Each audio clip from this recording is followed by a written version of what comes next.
Assalamualaikum warahmatullahi wabarakatuh. Waalaikumsalam warahmatullahi wabarakatuh. Alhamdulillahil wahidil qahhar, al-azizul ghaffar, mukawwiril laili 'alan nahar, tazkiratan li ulil qulubi wal absar.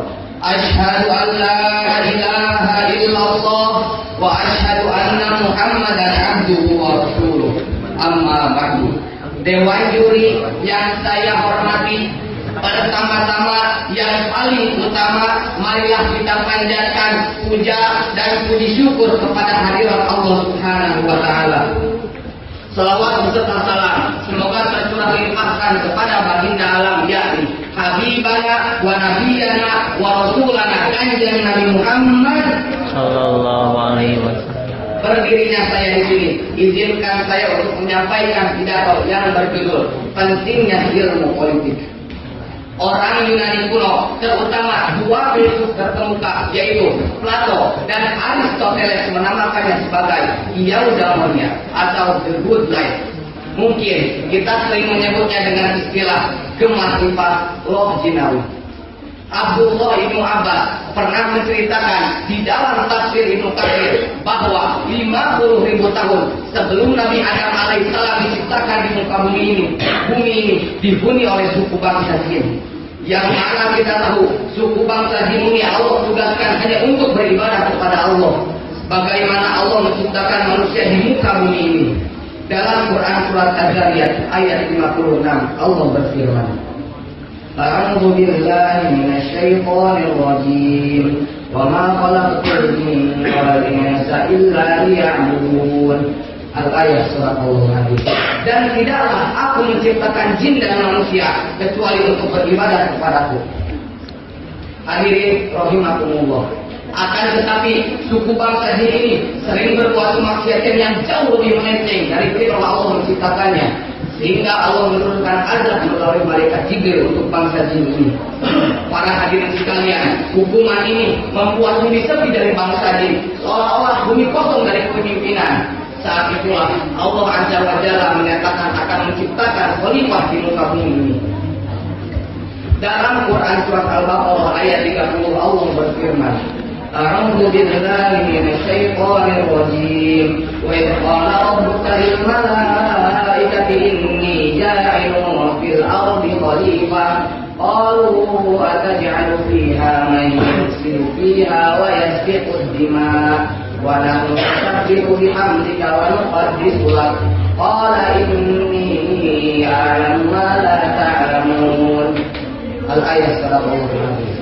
Hadirin rahimakumullah, karena Allah menciptakan manusia di muka bumi ini hakikatnya untuk menjadi khalifah, membangun eudaimonia.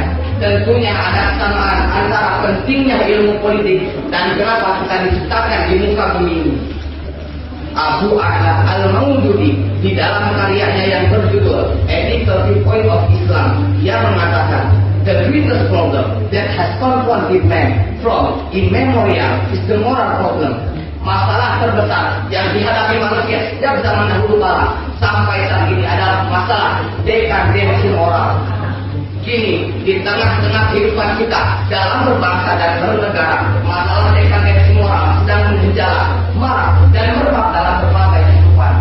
Kita saksikan dalam bidang hukum, ketidakadilan, jual beli hukum, mafia pengadilan di mana-mana. Dalam bidang politik pemerintahan, desentralisasi kekuasaan, degradasi kredibilitas, budaya hipokrit, budaya korupsi, dan nepotisme. Bahkan akhir-akhir ini kita sering mendengar betapa moralitas pemimpin kita yang sering memalukan, memilukan, serta mengkhawatirkan kita sebagai warga negara yang beradat dan beragama. Pertanyaannya, apakah mungkin terbentuknya baldah khalifah jika pemimpin tidak memiliki akhlak karimah? Tidak mungkin. Oleh karena itu, betapa penting peran kita dalam membangun bangsa. Namun, sangat disayangkan yang terjadi justru sebaliknya.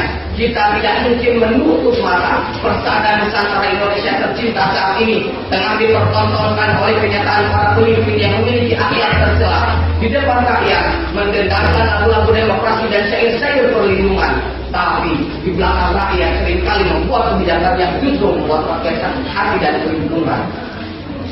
Tampangnya sok bercahaya, padahal dia masih menghibur dan berkoyak-koyak. Bahkan akhir-akhir ini kita sering mendengar pemimpin yang suka berbicara mendukung pemerintahan yang bersih. Namun di balik itu dia sering mencari-cari kesempatan untuk berbuat korupsi.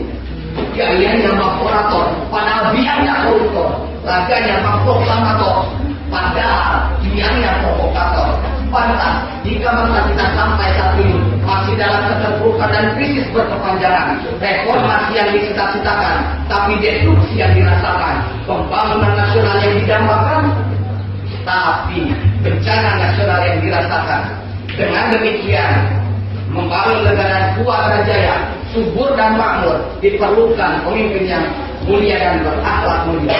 Oleh karena itu, dalam rangka membangun bangsa ini dari keterpurukan, aparat pemerintah dan seluruh warga Indonesia, mari kita berakhlak mulia. Mudah-mudahan bangsa kita makin bangkit kembali. Amin ya Allah ya Rabbal alamin. Demikian yang bisa saya sampaikan. Wassalamualaikum